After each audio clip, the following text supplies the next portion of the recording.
Ungwame bundu ya Kongo. Ungwame bundu ya Kongo. Ungwame bundu ya Kongo.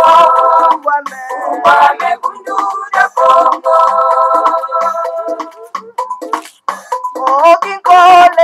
Kole kukongo ya mwenyika.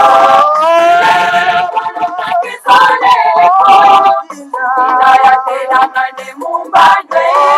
Munguluza kandanya Kongo. Munguluza kandanya Kongo.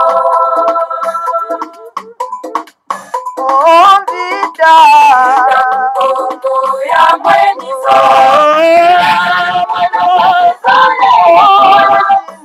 Kayatela mane mumbande. Mwana tita kukongo. Mwana tita kukongo. Kongo ya mwenyika.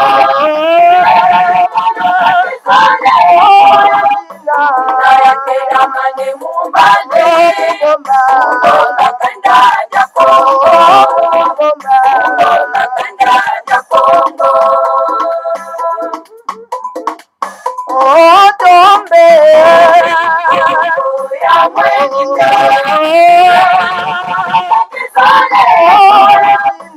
Kayatela mane mumbande. Uzonga tembe kukongo. Uzonga tembe kukongo. Ungwame bundu ya Kongo. Ungwame bundu ya Kongo. Ungwame bundu ya Kongo. Ungwame bundu ya Kongo. Ungwame bundu ya Kongo. Ungwame bundu ya Kongo. Ungwame bundu ya Kongo. Ungwame bundu ya Kongo. Ungwame bundu ya Kongo. Ungwame bundu ya Kongo. Ungwame bundu ya Kongo. Ungwame bundu ya Kongo. Ungwame bundu ya Kongo. Ungwame bundu ya Kongo. Ungwame bundu ya Kongo. Ungwame bundu ya Kongo. Ungwame bundu ya Kongo. Merci beaucoup la technique, mesdames, mesdemoiselles et messieurs, chers compatriotes.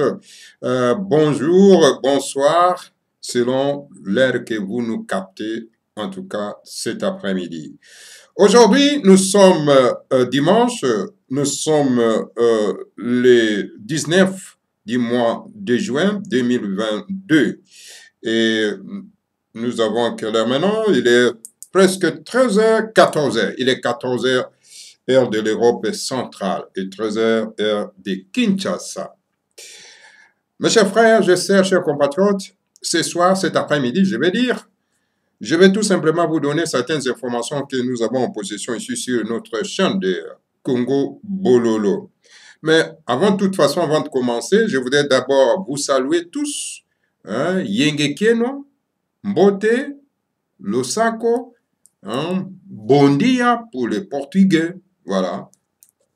Et good afternoon pour les Anglais.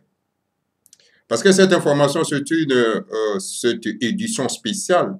C'est vraiment spécial parce que nous n'avons pas l'habitude de donner notre émission en langue française. Alors, aujourd'hui, c'est vraiment exceptionnel parce que je voudrais m'intéresser plus particulièrement à nos frères africains, des panafricanistes qui ne comprennent pas les lingala et qui nous suivent quand même à travers d'autres compatriotes qui essayent un peu de traduire ce que moi j'ai dit sur notre chaîne Congo Bololo. Alors, je préférais en tout cas cet après-midi de m'adresser directement, de donner cette information, bien sûr, directement en français qu'en lingala. Alors, je voudrais saluer plus particulièrement M. Sem, qui est un agent de sécurité, ce qui travaille à l'aéroport de Francfort, parce qu'il fait un bon travail, le travail de partage, hein, il partage vraiment le Congo Bololo, nos émissions de Congo Bololo à tout moment, et voilà, beaucoup de personnes, beaucoup de panafricanistes, vraiment m'appellent pour féliciter Monsieur Sem de ce qu'il fait comme travail, de partage, n'est-ce pas, de cette chaîne Congo Bololo. Alors, je voudrais moi-même, en personne, lui féliciter et puis lui saluer cet après-midi. En tout cas, Monsieur Sem, merci beaucoup. Voilà, je te salue. Continue à faire ce travail parce que les grands maîtres de Mandassé, mais notre leader politico-religieux a toujours dit que Dieu, le Seigneur à Congo, récompense toujours les bons travailleurs. Alors, quand tu fais un bon travail comme ça, il faut te rendre compte que, bon, voilà, le Seigneur à Congo va toujours te récompenser. Car ce travail que tu fais de partage de notre chaîne, ce n'est pas à mon honneur, au contraire, n'est-ce pas? Parce que les informations que nous donnons ici sur notre chaîne, nous recevons ça auprès de notre grand maître de Mandassemi, parce que les grands maîtres de Mandassemi reçoivent cette information, cette connaissance directe auprès, n'est-ce pas, de notre ange superviseur, Nemanda Congo. Il reçoit ça gratuitement. Alors, il nous donne aussi gratuitement. C'est pour cette raison, moi aussi, de mon côté, de ma part, bien sûr, je suis obligé aussi de vous livrer ça gratuitement. Alors, c'est pour cette raison que je vous salue, je vous félicite. Alors, continuez à faire ce travail, un bon travail, c'est un bon travail, hein, de partage, n'est-ce pas, de notre chaîne Congo Bololo. Alors, mes chers frères et sœurs, chers panafricanistes, aujourd'hui, nous avons seulement une information internationale et après, nous allons projeter certaines vidéos de nos compatriotes en République démocratique du Congo, c'est-à-dire nos politiciens en République démocratique du Congo, et nous allons essayer un peu de comparer, je vais dire, de comparer ce que ces gens-là disent aujourd'hui et ce que les grands maîtres de Mandassem a toujours dit. C'est pour cette raison que le grand maître de Mandassem a toujours dit que malheur à tous ceux qui comprennent toujours en retard. Et quand le grand maître de Mandassem dit quelque chose, ces mêmes politiciens combattent les grands maîtres de Mandassem. Ils cherchent, n'est-ce pas, les éléments terroristes pour aller les combattre dans sa résidence du palais royal. Alors, pour commencer, mes chers frères et sœurs, chers compatriotes et chers panafricanistes, je vais d'abord vous livrer l'information internationale. Et notre information internationale consiste, n'est-ce pas, à lire les textes traduits par un panafricaniste que M. Poutine, le président de la Fédération de la Russie, a donc livré à ses compatriotes, aussi pour tout le monde, parce que c'est pour cette raison, nous avons nos frères panafricanistes qui récoltent de bonnes informations, parce que quand un leader politique, parle de quelque chose qui est bon pour l'humanité, alors c'est pour cette raison que les panafricanistes essaient de prendre ça en possession et divulguer ça pour nous, parce que l'information, c'est une nourriture. Quand quelqu'un dit la vérité, c'est le Seigneur à Congo. Alors, quand une personne dit la vérité, c'est la vérité qu'il est donc injecté par l'intelligence du Seigneur à Congo. C'est pour cette raison il faut prendre cette vérité et partager pour les autres. Alors, qu'est-ce que dit Poutine, mes chers frères et sœurs, chers compatriotes et panafricanistes? Voilà ce qu'a dit Poutine pour cette situation qu'il est en train de traverser, en tout cas, ces derniers temps. Poutine dit ceci. Poutine dit, plus rien ne sera jamais comme avant. Mais pourquoi Poutine doit tenir telle déclaration, tel propos? Plus rien ne sera comme avant.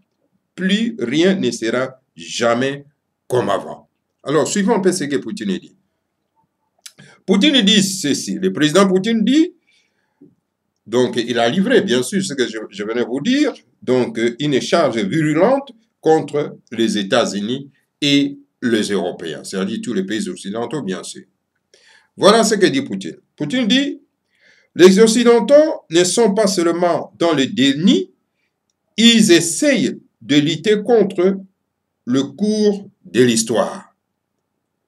Donc, Poutine, président de la République de la Fédération de Russie, et il a essayé un peu d'expliquer au monde que les Occidentaux ne sont pas seulement dans le déni, mais ils essayent aussi de lutter contre le cours de l'histoire. Est-ce qu'on peut lutter vraiment pour le cours de l'histoire? Voilà, mes chers frères et sœurs et chers panafricanistes. Et Poutine continue en disant ceci.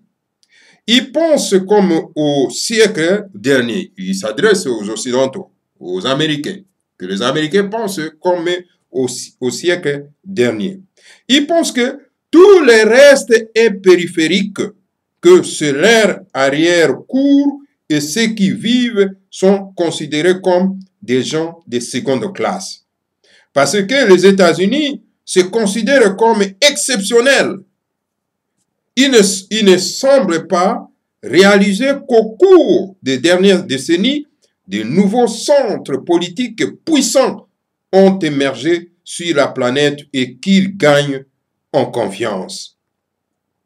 Ces changements sont fondamentaux, cruciaux et inexorables. Et c'est une erreur de croire que cette période de changement turbulent pourrait n'être qu'un mouvement passager, que soit, disons, tout reviendrait à la normale. C'est ça, Poutine a pleinement raison. C'est ce que toujours les grands maîtres de Mandassem a toujours dit. C'est pour cette raison que les grands maîtres de Mandassem avaient proposé tenir, n'est-ce pas, une conférence à l'université de Kinshasa pour prévenir, n'est-ce pas, aux étudiants sur les effets de l'ère du verseau. Et voilà, les Américains et les Occidentaux en général pensent toujours qu'il n'y a pas un changement. Et pourtant, il y a un changement qui est là et Poutine a déjà capté ce changement. Poutine a déjà capté les messages du grand maître de Mandassem que nous sommes à l'ère du verseau, l'heure du changement. Donc, les siècles derniers, c'est déjà passé. Les millénaires derniers, c'est déjà passé. Nous sommes entrés dans une nouvelle ère que nous appelons l'ère du verseau ce que nous disons en lingala. Et Poutine a déjà capté ça. Et voilà, il est tenté de livrer ces messages à ses frères blancs qui ne comprenaient pas. Et je continue. Poutine dit, non, non, non, non, non, non. Plus rien ne sera jamais comme avant. Plus rien ne sera jamais comme avant. Si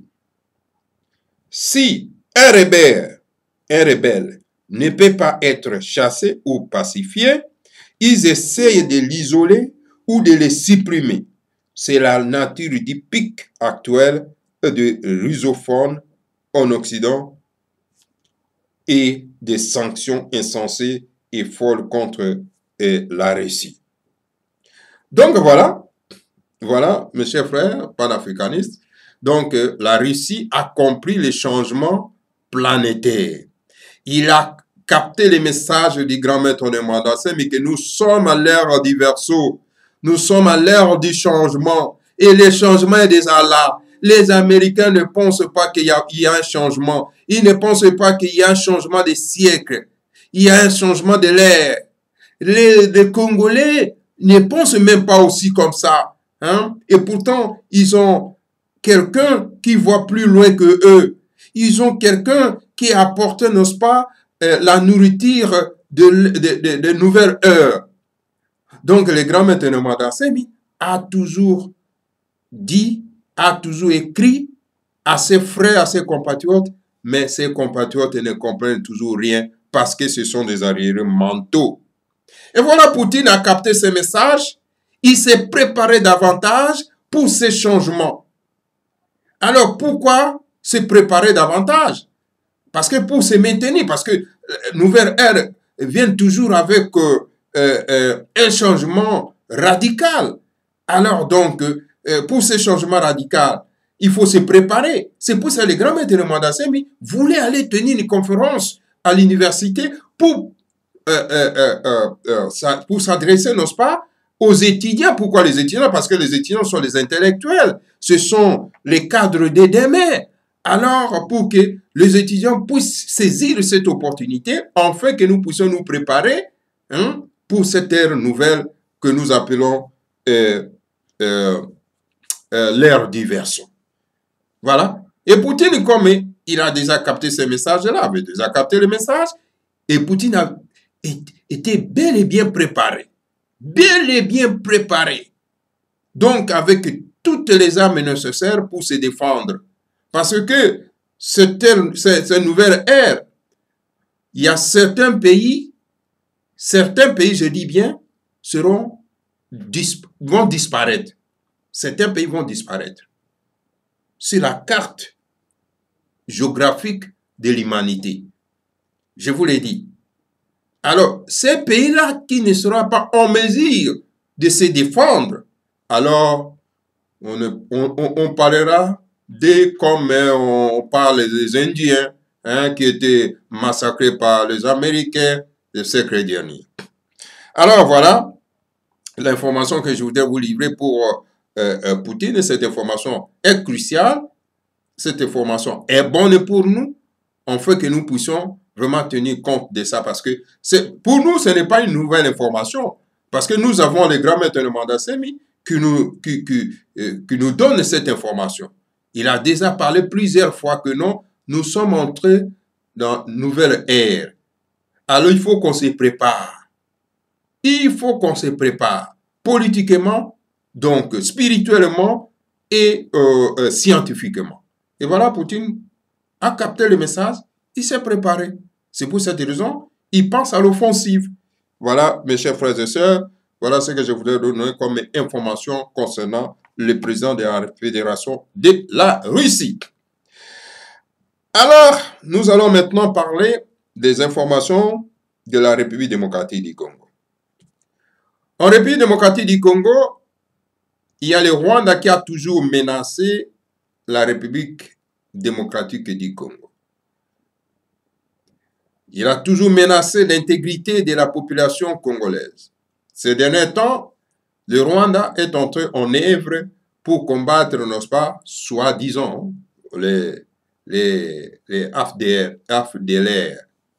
Et pourtant, nous savons très bien qu'il n'y a pas AFDLR en République démocratique du Congo, c'est-à-dire dans notre pays. Alors, pour se déguiser, qu'est-ce que fait le Rwanda? C'est-à-dire que pour Kagame, il arme le terroriste M23, qui qualifie, n'est-ce pas, des Congolais, des Tutsis congolais. Il leur donne des armes, des munitions, des bombes pour aller terroriser la population du Nord et Sud Kivu. Alors, ce ne sont pas des rebelles, ce sont des militaires rwandais, ce sont des terroristes rwandais, donc commandités par Paul Kagame. Et ces derniers temps, ces rebelles, ces terroristes, sont entrés en action, en occupant donc un vaste territoire en République démocratique du Congo. C'est-à-dire que le Rwanda a franchi les frontières héritées de la colonisation, parce que nous autres, nous ne connaissons pas toutes ces frontières coloniales. C'est pour cette raison que nous sommes en train de combattre, n'est-ce pas, les frontières coloniales, parce que c'est une frontière folle. Parce que nous ne pouvons pas accepter qu'on puisse diviser, n'est-ce pas, la communauté d'un même ancêtre. Mais pour l'instant, nous disons que bon, la République démocratique du Congo est là, et qui est la République démocratique du Congo sera donc le noyau initial pour l'Union des Timanti, c'est-à-dire la Confédération de l'Afrique centrale. Alors, le Rwanda a toujours rêvé d'arracher par la force une partie du territoire de la République démocratique du Congo. Or, on n'arrache pas une partie du territoire d'un pays, on doit d'abord négocier. Et d'ailleurs, la terre, on ne négocie pas aussi la terre. Alors pour lui, comme il est appuyé par les Américains, les Anglais, les Français, parce que vous n'oubliez pas, M. Sarkozy, qui est l'ancien président français, avait tenu un propos aussi belliqueux au Rwanda, tout en disant que bon, le Rwanda est un petit pays et à démographie galopante, et le Congo a un vaste territoire, donc il est nécessaire et important que la République démocratique du Congo donne une partie du territoire au Rwanda. C'était une déclaration de guerre en quelque sorte comme ça. Ouais. Donc comme Kagame sait très bien qu'il est appuyé par toutes ces puissances occidentales, alors donc il se livre par la force à arracher les territoires de la République démocratique du Congo. C'est pour ça que vous avez vu de ces derniers temps donc l'acharnement de Paul Kagame, et puis la sortie médiatique, vous avez entendu la déclaration de M. Paul Kagame ces derniers temps, donc à la télévision internationale, à RFI, etc. Donc, qui coûte, il doit prendre une partie du territoire de la République démocratique du Congo. Mais pourquoi Kagame doit tenir tel propos? Bien qu'il est soutenu par les Occidentaux, mais c'est parce que aussi la classe politique congolaise est corrompue. La classe politique congolaise n'a pas un esprit patriotique et nationaliste pur et dur. C'est pour cette raison qu'il signe les accords. Lorsque vous avez signé les accords, n'oubliez pas, M. Laurent Désiré Kabila avait signé aussi les accords avec les Rwandais. Que bon, soutenons notre combat. Dès que nous allons prendre le pouvoir, lorsque nous allons chasser Mobutu, nous allons prendre le pouvoir, alors nous allons vous céder une partie du territoire de la République démocratique du Congo. Alors, Laurent Désiré Kabila est arrivé à Kinshasa, donc il a réfléchi. Je ne sais pas pourquoi il avait signé ces accords, ou bien parce qu'il avait pris un verre de whisky. Alors, et puis, bon, ben là, il signe un accord bidon. Et après, il ne respecte plus ces accords-là. Il dit non, non, non, non, non. Moi, je ne peux pas céder une partie de mon territoire. Alors là, c'était la guerre entre Laurent Désiré Kabila et Paul Kagame. En finish, donc, c'était la mort de Laurent Désiré Kabila. Et M. Kagame tient coûte qui coûte à ces accords-là. Il faut que les Congolais respectent ces accords. Des accords de céder une partie du territoire congolais au Rwanda. Vous voyez? Et voilà. M. Hippolyte Kalamba est arrivé, que vous appelez Joseph Kabila. Lui aussi voulait faire par tous les moyens pour faire respecter ces accords. Mais ça n'a pas aussi marché parce que à cause de la vigilance du peuple congolais. Aujourd'hui, ce M. Tshisekedi qui est là, M. Tshilombo qui est là, lui aussi est allé aussi signer les accords avec M. Kagame. Toujours dans le même but de céder une partie du territoire congolais. Alors, M. Tshilombo est en difficulté maintenant là. Il ne sait pas comment faire. Est-ce que je cède une partie du territoire congolais, mais que ça sera mon sort? Alors donc, M. Tshilombo est dans les difficultés totales. Alors, c'est pour cette raison, Kagame essaie de perdre de la patience. Alors, il veut utiliser la force en soutenant les éléments terroristes et M23 pour prendre le territoire de la République démocratique du Congo par la force. Alors maintenant, je vais vous balancer un député qui a livré donc l'information, cette déclaration, je vais dire, de dire que, écoutez, ici chez nous, il y a des Rwandais dans le Parlement. Il y a les Rwandais dans notre système politique. Et cette déclaration, j'ai entendu, j'ai vu que certains députés ont applaudi. Mais Combien de fois que le grand maître de Mandassem a toujours dit que non, on ne peut pas aller aux élections avec les étrangers. On ne peut pas aller aux élections dans l'occupation. Parce que si vous allez, donc si vous faites une élection et vous allez aux élections sans tenir compte que dans notre pays, il y a les étrangers. Et ces étrangers ont des moyens financiers. Et si vous décidez d'aller aux élections avec ces étrangers-là, ce sont ces étrangers-là que vous allez élire. Ils vont devenir des députés, des sénateurs, ils vont entrer dans votre système politique. Donc, cela veut dire que vous avez vendu votre pays. Il faut d'abord identifier la population, connaître ceux qui sont les étrangers et ceux qui sont des nationaux. Alors là, aucun homme politique a entendu la voix du grand maître de Mandassem.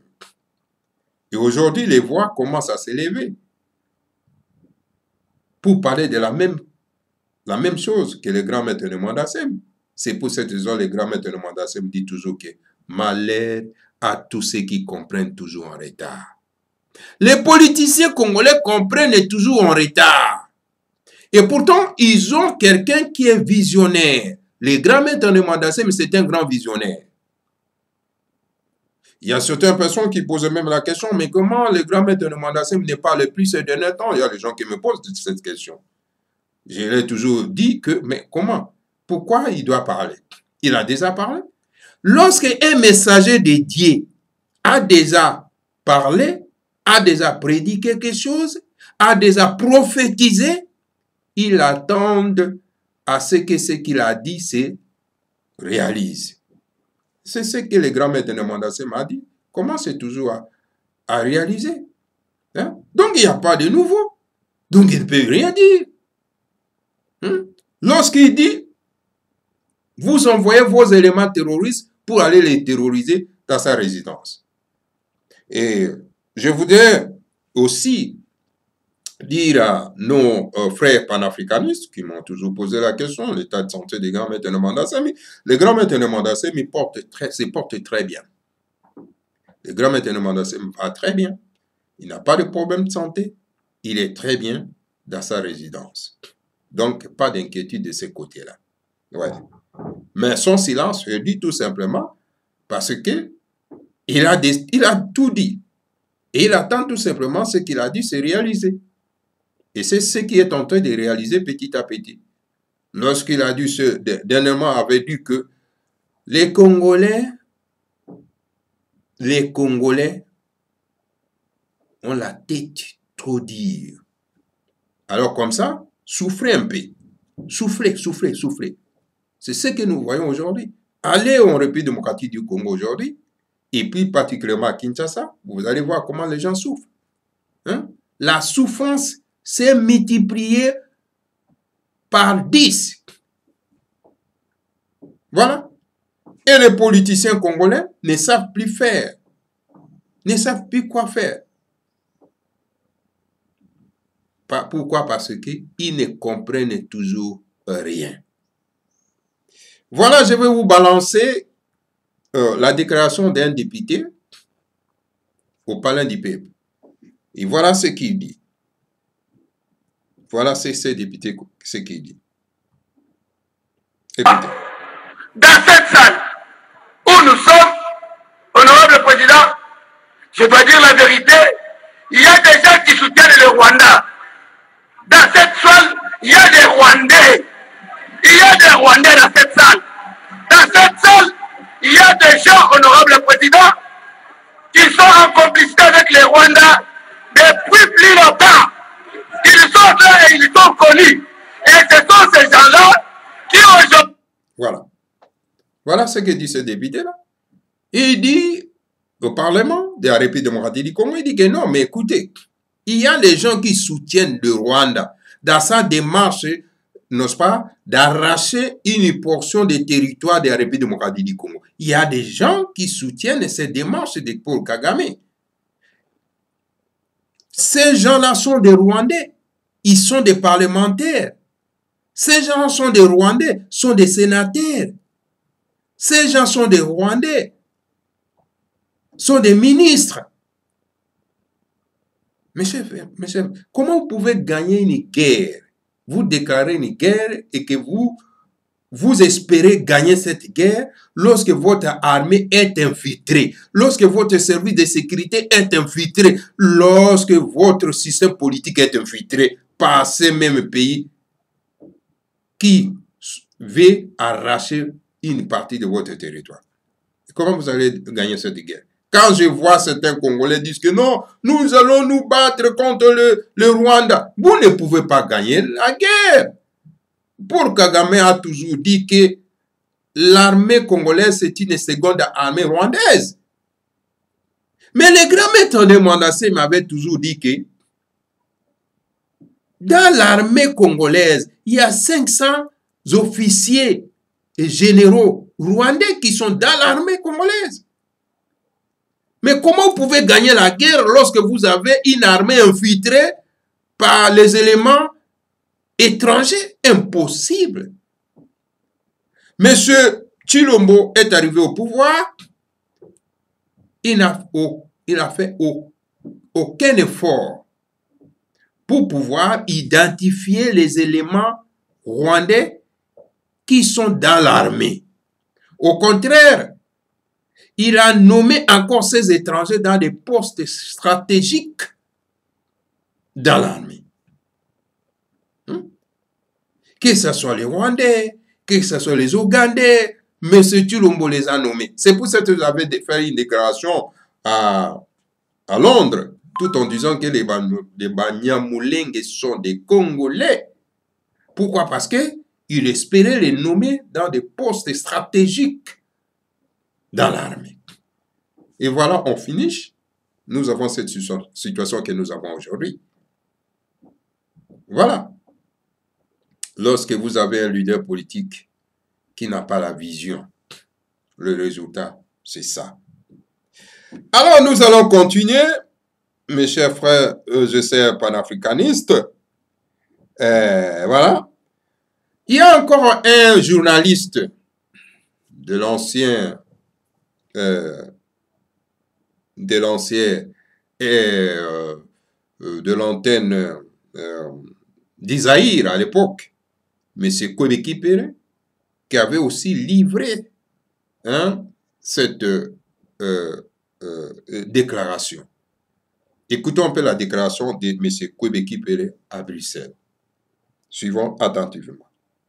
Vous enlevez les 545 officiers tout rwandais de FARDC, il n'y a plus de crise. Voilà la solution. Par l'élection, par les concertations, le dialogue. On en a eu combien de dialogues? J'en ai compté 54, qui n'ont abouti à rien. Donc, la MONUSCO et l'ONU et la communauté internationale admettraient pendant une seconde que la crise congolaise est de type ethnique, qu'il n'y a pas de Tutsi rwandais. Pour ceux qui connaissent un peu l'histoire, c'est une insulte. Il n'y a pas de Tutsi congolais, bon Dieu. Le Rwanda a été créé au XVIIe siècle avant la création de l'État indépendant du Congo. Et le Rwanda fut une colonie allemande. Les Allemands n'auraient jamais laissé le roi Léopold II s'emparer des populations Tutsi rwandais, n'est-ce pas? Donc, les Tutsis sont rwandais, qu'ils rentrent au Rwanda. Qu'il y ait des Tutsis de nationalité congolaise, oui, mais des Tutsis rwandais, des Tutsis congolais, il n'y en a pas parce que les Tutsis n'ont pas de terre au Congo. Il n'y a pas de terre appartenant aux Tutsis sur le territoire congolais. De même qu'il y a des Congolais qui habitent en Belgique, il y a des Balouba, des Bayansi, des Batéda qui vivent en Belgique, mais il n'y a pas de Batétela belge, il n'y a pas de Balouba belge, parce que nous n'avons pas de terre ici, nous n'avons que la nationalité. Qu'il y ait des Tutsis qui ont acquis la nationalité congolaise, d'accord, mais ils n'ont pas de terre ancestrale. Nous avons la liste, qui se trouve ici d'ailleurs au musée de Tervuren, de toutes les ethnies bantous qui ont cédé leur terre au roi Léopold II pour constituer l'État indépendant du Congo. Parce que l'État indépendant du Congo, l'EIC, contrairement aux autres pays africains, a été créé par fusion de terres, par addition de terres, appartenant à une quinzaine de royaumes et d'empires et à quelques centaines de communautés traditionnelles africaines bantous. Alors que les autres États africains, les autres colonies africaines ont été créés par division. Nous, c'est par fusion, par addition des terres. Et quand vous regardez les gens dont on a additionné les terres, il n'y a pas de terre de Bami Tutsi Rwandais. Il n'y en a pas. Et donc, ceux qui prétendent, les gens qui écrivent ici dans les médias, il y a une consoeur journaliste du soir qui parlait de Banya Moulengue et de Tutsi congolais. Mais c'est du n'importe quoi. Madame Cross. Je ne cite pas de nom, c'est même pas elle là d'ailleurs. Il y en a même une qui est beaucoup plus âgée qu'elle, qui raconte n'importe quoi sur le jeu. Bien sûr. Donc, il n'y a pas de Tutsi congolais. De même qu'il n'y a pas de Batete là, belge. Donc, la guerre du Congo vient du fait que les Tutsis veulent créer au Congo, au départ du territoire congolais, un Tutsi-land, un foyer national Tutsi, où ils vivraient en population majoritaire, où ils seraient plus exposés à un risque de génocide. Et ce territoire, ils veulent le prendre au Kivu. C'est pour ça que le Kivu n'a pas été impliqué dans la réforme administrative. Toutes les autres provinces ont été découpées, sauf le Kivu. Et puis on nomme qui? On nomme Azana Souroubé ou un Tutsi rwandais comme ministre de la décentralisation. Tiens. Mais ça se voit comme le milieu de la figure. Il y a un plan rampant de balkanisation du Congo et de la création du Tutsi-land. Et ce qui s'est passé au Kivu, où on a massacré les chiffres coutumiers, c'est ce à quoi on assiste aujourd'hui avec les Camerounais Sampo, c'est le même scénario. Donc la crise congolaise est de type ethnique. Et le reconnaître, ce n'est pas faire preuve de tribalisme, c'est en finir une bonne fois pour toutes avec le mensonge et l'hypocrisie. Qu'on admette qu'il n'y a pas de Tutsi congolais, que les Tutsis du Congo, et notamment ceux de l'armée en particulier, les 545 officiers, rentrent chez eux au Rwanda et il n'y a plus de crise au Congo. Voilà. Voilà, mes chers frères et sœurs, chers panafricanistes, voilà, ça c'est la déclaration de M. Kwebeki Pele, l'ancien journaliste de l'époque de Mobutu, d'Isaïe. Voilà. Il a dit ce que nous avons toujours dit. Voilà. Si nous demandons la République démocratique du Congo puisse devenir un État fédéral, nous avons pleinement raison. Voilà ce qu'ils font ces députés étrangers qui sont au Parlement en République démocratique du Congo. Ils soutiennent le Rwanda. Pourquoi? Parce qu'ils savent très bien que nous avons un pays unitaire. Voilà. Si nous étions un pays fédéral, la République du Kivu, c'est-à-dire l'État fédéré du Kivu, sa population, ses hommes politiques n'accepteraient jamais des magouilles que ces députés rwandais qui sont au Parlement à Kinshasa sont en train de faire, sont en train de soutenir donc la démarche de M. Paul Kagame pour obtenir une portion du territoire de la République démocratique du Congo. C'est pour cette raison, l'État fédéral est très important.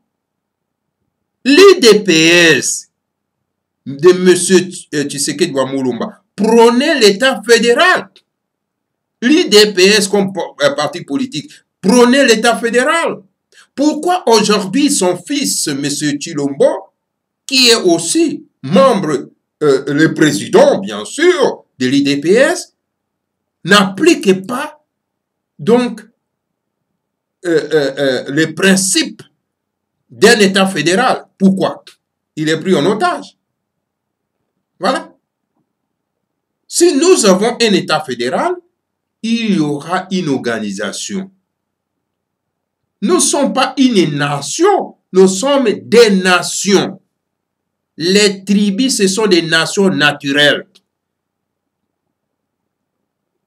Si vous avez des nations, on attend quoi?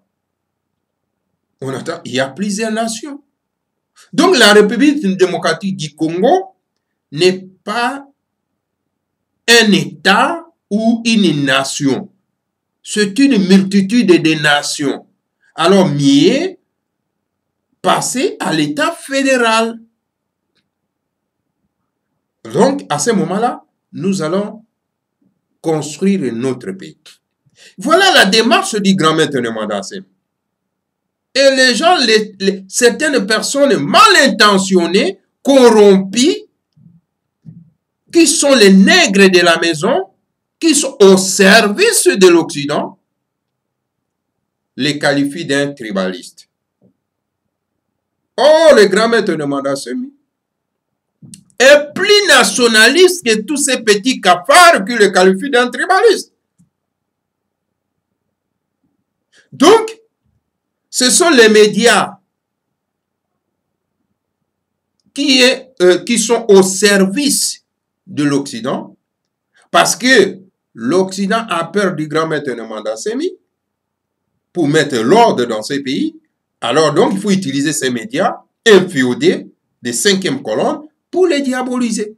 Et comme les Congolais ne comprennent absolument rien, ils ne voient pas loin. Ils ne savent pas là où aller. Ils ne savent pas de quel leader politique qu'il faut se confier. Alors ils se livrent eux aussi à diaboliser le grand maître Nnamdi Semi en les taxant d'un tribaliste. Et un tribaliste, vous trouverez dans les partis politiques, dans Bundu Dia Congo, qui est un parti politico-religieux, vous trouverez, n'est-ce pas, toutes les ethnies confondues dans cette organisation. Pourquoi beaucoup de Ngombe sont nombreux dans cette organisation du grand maître Nnamdi Semi?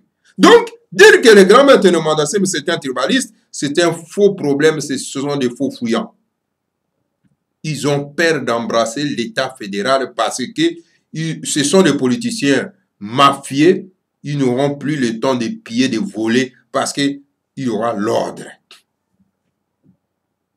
Voilà, mes chers frères et sœurs, chers panafricanistes, voilà la situation qui se passe en République démocratique du Congo. Et voilà, pour aller toujours dans l'ordre d'idées que M. Kwebeki Pele, il y a encore un politicien qui avait déjà dénoncé cette situation depuis longtemps, depuis 2012, je crois bien depuis 2012, je pense bien. Il parlait de la même chose. Nous allons un peu l'écouter, ce qu'il disait.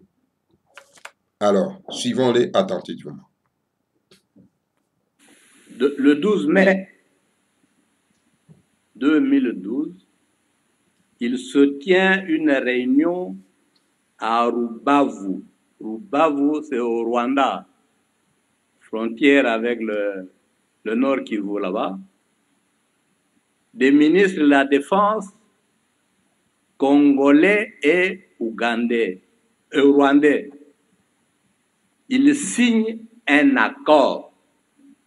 Dans cet accord, les deux parties conviennent de ce que les armées rwandaises peuvent entrer au Congo et surveiller les 9 frontières de ce pays. L'accord existe. Nous en avons des copies. Le 18 du même mois, de la même année, le ministre congolais et le ministre rwandais des Affaires étrangères se rencontrent à Kigali. Ils signent un accord. Dans l'accord, ils acceptent que les services de renseignement rwandais peuvent entrer au Congo, sillonner toute la République pour assurer la sécurité. Ils le font chaque jour. Nous avons accepté, pendant que nous dormons, les autres circulent, repèrent les sites miniers, contrôlent nos frontières, sillonnent tout le pays. Enfin, c'est-à-dire pour l'exposer, parce que les données, nous en avons à revendre.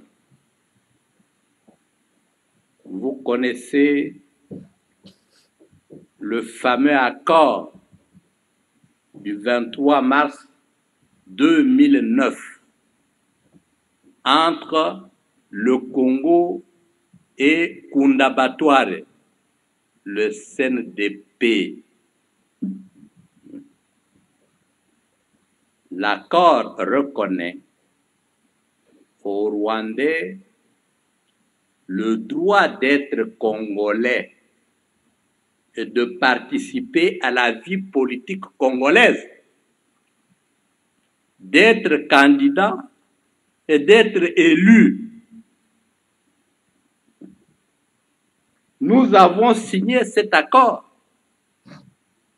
La partie congolaise a été représentée par M. Raymond Tshibanda, à l'époque ministre de la Coopération, et Obasanjo, qui était témoin de la communauté internationale, lui a posé 3 fois la question. Est-ce que vous acceptez de signer un tel accord? Du oui, 3 fois. Obasanjo a réagi, votre pays aura des problèmes. Et voilà. Merci beaucoup. En tout cas, mes chers frères et sœurs, chers panafricanistes, voilà. Voilà. Cette situation, ça dure très longtemps. Voilà un homme politique qui prend un engagement, aller signer un accord de coopération, je ne sais pas, pour que son pays devienne sous tutelle d'un petit pays comme le Rwanda. Mais c'est grave que le service de sécurité rwandais puisse contrôler toutes les frontières de la République démocratique du Congo. Que les généraux rwandais puissent entrer dans l'armée congolaise. Et vous prétendez déclarer la guerre contre le Rwanda? Mais pour Kagame avait déjà dit que l'armée congolaise c'est une seconde armée rwandaise. Pourquoi il avait dit ça? Parce que tout simplement, il sait très bien que, ben écoutez, il n'y a pas une armée congolaise. Parce que dans l'armée congolaise, il y a des généraux rwandais qui sont là. Vous n'avez pas un secret d'État. Le grand maître de Mandassé m'a toujours dit que vous n'avez pas un secret d'État. Vous oubliez ça? Lorsque vous avez quelqu'un qui vous dit la vérité, enfin que vous regardez dans votre cour, dans votre maison, qu'est-ce qui ne va pas, afin que vous puissiez assurer la sécurité de votre maison, vous combattez cette personne qui vous dit la vérité. Hein? Tout simplement parce que la vérité blesse. Parce que les colonialistes avaient dit que toutes vérités ne sont pas bonnes à dire, mais toutes les mensonges sont bonnes à dire. Mais non, mais à l'ère du Verseau, non. Toutes vérités sont bonnes à dire. Car la vérité, c'est le Seigneur à Congo. C'est lui qui a le mandat en lui, qui a l'Esprit Saint en lui, il fait que proclamer la vérité. Il n'a pas peur. Celui qui a le mandat en lui, c'est-à-dire qui a l'Esprit Saint en lui, n'a pas peur de proclamer la vérité, parce que ce qu'il dit, c'est la vérité. C'est ce que dit le grand maître, le mandat saint. Il dit que la vérité. Voilà. Il n'a pas besoin de caresser parce que celui-ci c'est mon frère, celui-ci parce qu'il est de mon ethnie, celui-ci parce qu'il est de mon pays, celui-ci pas. Non! Si cette vérité est là, que vous êtes américain, que vous êtes des hommes d'affaires, que vous êtes Bill Gates, que vous êtes président français, il va que tout simplement vous crachez cette vérité. Parce que l'Esprit Saint qui est en lui, lui pousse de dire cette vérité-là, de proclamer cette vérité-là au monde. Et quand on vous dit cette vérité, c'est à vous maintenant de prendre conscience, de dire que non, écoutez, mon frère m'a dit la vérité, je vais essayer un peu de soigner mon pays, soigner mon image. C'est ça, mes chers frères et sœurs. Si vous avez quelqu'un à côté de vous qui vous dit la vérité, il faut les tenir la main dans la main. Parce qu'il vous aime, c'est pour ça qu'il vous dit la vérité. Quelqu'un vous n'aime pas, qui vous n'aime pas, il ne peut pas vous dire la vérité. Voilà.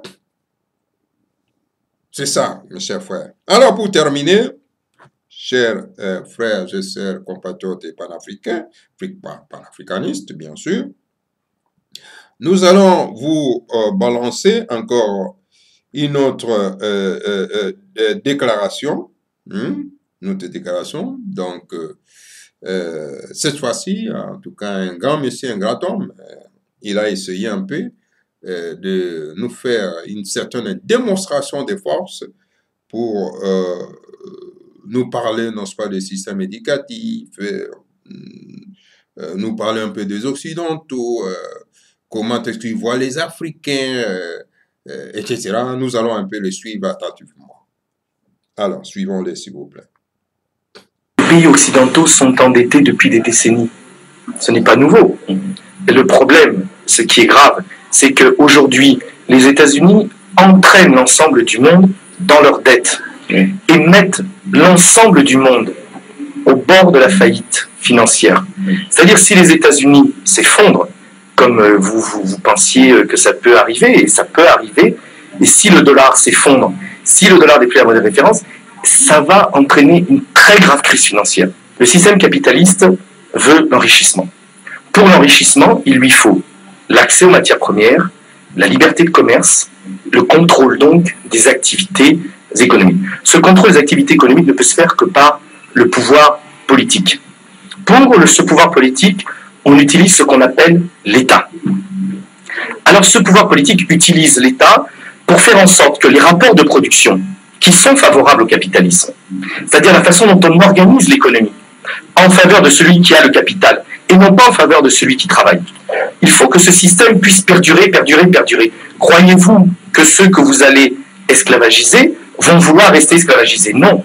Donc vous devez utiliser des systèmes pour que les rapports de production se reproduisent. C'est ce qu'on appelle la reproduction des rapports de production. Et qu'est-ce que fait le capitalisme? Eh bien, le capitalisme utilise deux choses.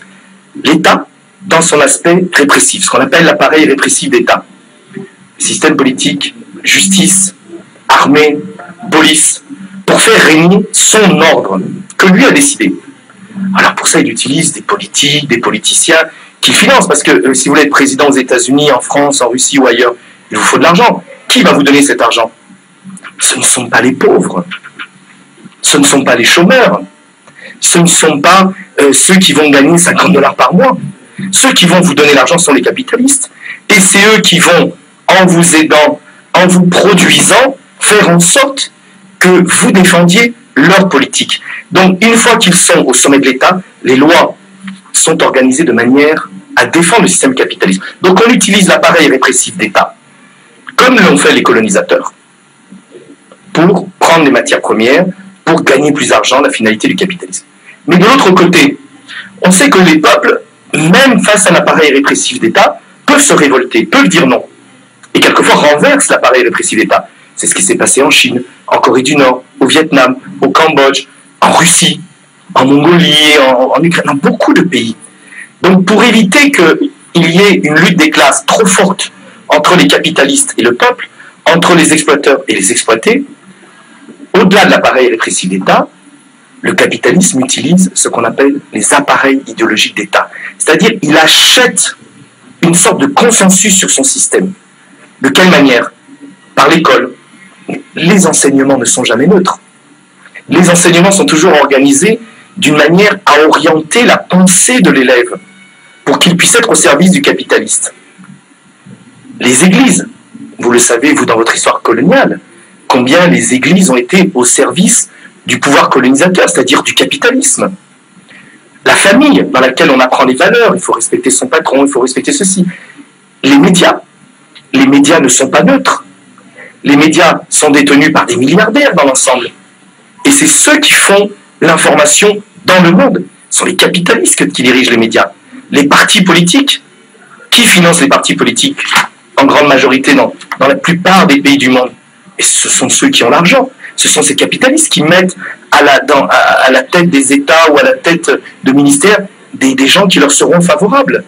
Donc, le capitalisme, là, vous voulez sa fin, vous voulez sa mort. Mais lui utilise des appareils répressifs d'État. Pas la démocratie, hein, il n'a pas toujours besoin de dictature. Puisque par la démocratie, ceux qui peuvent se présenter, et notamment ceux qui peuvent se présenter au sommet, regardez dans les pays occidentaux combien il faut de l'argent pour se présenter au sommet, ont besoin d'argent. Donc c'est les capitalistes qui financent. L'information, c'est eux qui la financent. Les programmes d'école, c'est l'État avec ceux qu'ils ont mis en place. En détournant les réalités, en ne disant pas la vérité, en utilisant l'école, les églises, etc., eh bien les peuples doivent aller à l'intérieur des églises, à l'intérieur de l'école, à l'intérieur des partis politiques, à l'intérieur des syndicats, à l'intérieur des médias, pour eux dire non, nous ne voulons pas de ce capitalisme. Nous voulons un monde qui nous soit plus favorable et plus juste. Et ne pas accepter cette idéologie-là. Il y a deux éléments. Premièrement, dans la plupart des pays d'Afrique, il n'existe pas de vraie bourgeoisie nationale. Il n'existe pas de vrais capitalistes. C'est-à-dire, vous n'allez pas à la table pour aller discuter des grandes décisions du monde. Où sont les grands capitalistes africains qui viennent discuter à Davos chaque année? Le temple du capitalisme, ce grand congrès du capitalisme mondial à Davos. Quels sont les capitalistes africains? Il n'y en a pas. Pourquoi? Parce qu'il n'y a pas de vraie bourgeoisie nationale. Tant qu'il n'y a pas de bourgeoisie nationale dans les pays africains, le problème de l'Afrique, c'est que la lutte des classes n'existe pas. C'est-à-dire, les églises sont plus du côté en général des pouvoirs, ou dans la collection de pasteurs qui viennent chercher des belles Mercedes, des belles voitures, etc., qui font beaucoup d'argent. Dans les écoles, on a encore des programmes quasiment du temps colonial, ou des systèmes éducatifs qui datent du temps colonial. L'appareil répressif d'État de beaucoup de pays africains est un appareil répressif d'État qui date du temps colonial. On n'a pas changé. On n'a pas changé les fonctions de cet État. Dans beaucoup d'États africains, au niveau des médias, la plupart des médias vont chercher leurs dépêches où? Reuters, AFP, Associated Press, c'est-à-dire dans les agences occidentales qui distillent leur information et qui sont toutes des agences au service du capitalisme occidental.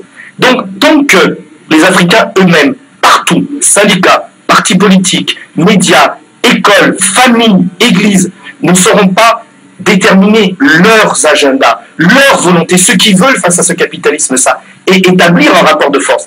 Et tant que dans le même temps, ils ne pourront pas s'appuyer sur leurs capitalistes à eux, qui vont défendre aussi leurs intérêts. Parce que toi, Freddy, si demain tu deviens un grand patron de groupe de presse, et que tu pèses 1 milliard, et que tu es présent dans 20 pays africains, et que tu comptes, ben on t'écoutera.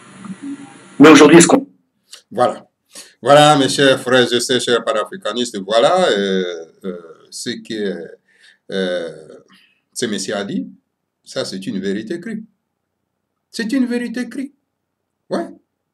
Toutes ces religions que vous voyez en Afrique, tous ces pasteurs, ils ne sont pas là au service du peuple. Ils sont au service du pouvoir. Et le pouvoir que nous avons en Afrique, c'est un pouvoir néocolonialiste. Ce ne sont pas des pouvoirs qui défendent les intérêts de nos compatriotes, de notre peuple. Et tous ces pasteurs-là, ils font qu'endormir notre peuple pour que les capitalistes puissent s'installer davantage. C'est pour cette raison que vous voyez, lorsque un panafricaniste vient combattre cette idéologie néocolonialiste, il est combattu. Vous ne voyez pas comment est-ce qu'ils sont en train de combattre le grand maître de Mandansemi? Vous voyez? Parce qu'il a mis en place une religion panafricaine, une spiritualité panafricaine. Il dit, ah non, non, non, non, non, non, si nous laissons ces messieurs tranquilles, alors là, en tout cas, les Africains risquent d'ouvrir les yeux. Et ces mêmes Africains, ces mêmes Congolais, que le grand maître de Mandansemi est en train de défendre, de se battre pour eux, c'est les mêmes Congolais qui sont en train, n'est-ce pas, de les combattre, de chercher sa mort. Vous voyez comment est-ce que les gens, comment est-ce qu'ils sont ignorants, dangereux. Vous voyez comment est-ce que vous êtes très ignorants, dangereux. Hein? Donc, ils préfèrent dans un parti politique où on est en train de glorifier l'Amérique, l'Europe, etc. Ils préfèrent aller dans une religion où on est en train de glorifier un monsieur étranger, un leader spirituel étranger, et aller glorifier les ancêtres étrangers. Mais tandis que celui qui vient vous mettre en place, n'est-ce pas, une spiritualité panafricaine pour pouvoir glorifier nos ancêtres que nous avons oubliés. Il a codifié un livre sacré. Pour nous, non, les mêmes Africains, ils combattent ça. Ils disent non, non, non, non, non, un livre sacré, on ne peut pas écrire avec l'autographe français. Et même ces gens-là qui sont tentés de combattre, n'est-ce pas, les livres saints écrits par notre propre frère de l'ère du Verseau, ils sont tentés de lire le livre étranger, ce qu'on appelle la Bible étrangère. Hein? Donc, dans ce livre-là, ils sont tentés de promouvoir la culture étrangère. Ok, la religion, la spiritualité, c'est une culture d'un peuple. C'est une vérité. Une vérité, lorsque la vérité du Seigneur à Congo descend dans un territoire, dans une communauté, ça prend la couleur de cette communauté-là, ça prend la couleur de ce peuple-là. Et la religion chrétienne, ou bien la Bible, si c'est une vérité, cette vérité-là ne nous concerne pas, nous les Africains, ça concerne, n'est-ce pas, ces gens-là qui avaient reçu cette vérité, descendue du Seigneur à Congo, là-bas chez eux, pas chez nous. Et lorsque nous avons quelqu'un qui voit beaucoup plus loin, il dit, mais écoutez, ça ne nous regarde pas. Voilà notre propre spiritualité, c'est celle-ci. Non, ces mêmes gens-là qui ont été esclavagisés, qui ont été colonisés, ils refusent, ils préfèrent rester dans cette théorie coloniale. Alors, dans ces cas-là, qu'est-ce qu'il faut faire? Qu'est-ce qu'il faut faire? Parce que ces gens-là ne seront pas libérés. Parce que les capitalistes utilisent cette arme-là pour endormir notre peuple et piller notre richesse. Vous êtes pillés. Vous êtes pillés. La richesse est pillée à cause de tous ces pasteurs. Et ces pasteurs sont soutenus par le puissant capitaliste. Pourquoi? Parce qu'ils bénéficient tous les moyens nécessaires, c'est-à-dire les voitures, l'argent. Hein? Vous voyez? Ils n'ont pas peur de Dieu. Non, pas du tout. Pour eux, c'est l'argent qui compte. Ils se laissent manipuler, utiliser. Et voilà, mes chers frères et sœurs, je crois que vous avez quand même suivi avec beaucoup d'attention ce que nous avons présenté aujourd'hui. Je m'excuse auprès de nos auditeurs parce que nous n'avons pas l'habitude de présenter notre émission en français, mais nous avons fait quand même une exception aujourd'hui parce qu'il y en a beaucoup de gens qui m'ont demandé de faire parfois une émission en français, hein, pour que les autres puissent nous suivre. En tout cas, merci beaucoup sur tous les conseils qui m'ont été donnés par M. Sem, donc un agent de la sécurité à l'aéroport de Francfort. J'ai pris ça en compte, c'est pour cette raison que j'ai préféré faire cette émission en français aujourd'hui. Voilà, mes chers frères, nous sommes presque à la fin, nous sommes à la fin de notre émission. Alors, nous allons nous revoir à la prochaine occasion. Alors, dans notre fameuse émission Congo Bololo. Et voilà, je vous salue tous. Bonne soirée. Et voilà, partagez le Congo Bololo. Adhérez-vous massivement. Abonnez-vous, je vous dis massivement. abonnez-vous. Ce sera une bonne chose parce que lorsque vous abonnez massivement, ça permettra à notre chaîne d'être protégée car nous avons été toujours menacés par YouTube, de nous radier sur YouTube. Alors si vous vous abonnez massivement, alors vous nous donnez la puissance de continuer à diffuser notre chaîne. Voilà, je vous laisse avec cette chanson. L'Afrique sera construite à l'image de l'équipe Ata de l'Égypte ancienne, a dit le grand maître de Madansemi, Ingeta, Ibobo, Ibobo. Merci beaucoup et au revoir, à la prochaine. Mvuka Tiantimanti, Afelika Diampa di Finamene Tungwa, Kabudia Bakeluba, Uluzororo Wakanda Wamungu Tuleno, Makanda Mava Musama Futuka Yotama, Osaweni Naninga Masina Makikulu, Kongo ya Bakongo ya Futuka Kongo, Uluzororo Wakanda Wamungu Tuleno, Makanda Mava Musama Futuka Yotama, Osaweni Naninga Masina Makikulu, Kongo ya Bakongo ya Futuka Kongo, Afrika ya Afrika, Afrika ya Madina Tumba, Afrika ya Afrika, ya Madina Mene Tumba, Afrika ya Afrika, Afrika ya Madina Tumba, Afrika ya Afrika, ya Madina Mene Tumba. Efi ya mbita peti mana kukongo, Ipanza kya Kongo ye kibuka kya timanti. Efi ya mbita peti mana kukongo, Kongo ya Bakongo ya Futuka Kongo. Efi ya mbita peti mana kukongo, Ipanza kya Kongo ye kibuka kya timanti.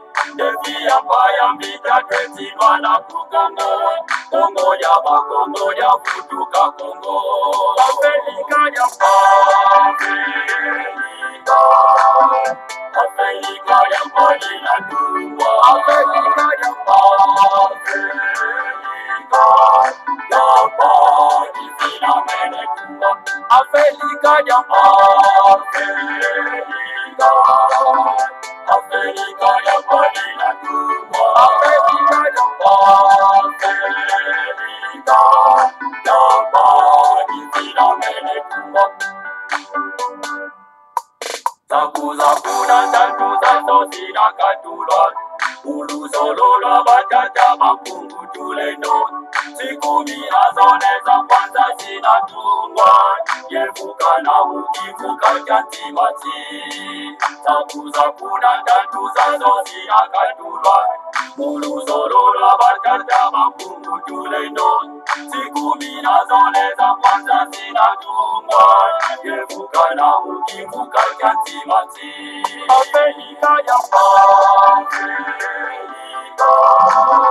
Afrika ya Madina Tumba, Afrika ya Afrika, ya Madina Mene Tumba, Afrika ya Afrika, Afrika ya Madina Tumba, Afrika ya Afrika, ya Madina Mene Tumba. Sikumi nazoleza kwanza zinatungwa, Kongo kwimaka ngubengela kuvanguza mi, Oyo makatanga kivuku bangi chwapa, Kasaimu kivuka kya timanti. Sikumi nazoleza kwanza zinatungwa, Kongo kwimaka ngubengela kuvanguza mi, Oyo makatanga kivuku bangi chwapa, Kasaimu kivuka kya timanti. Afrika ya Afrika, Afrika ya Madina Tumba, Afrika ya Afrika, ya Madina Mene Tumba, Afrika ya Afrika, Afrika ya Madina Tumba, Afrika ya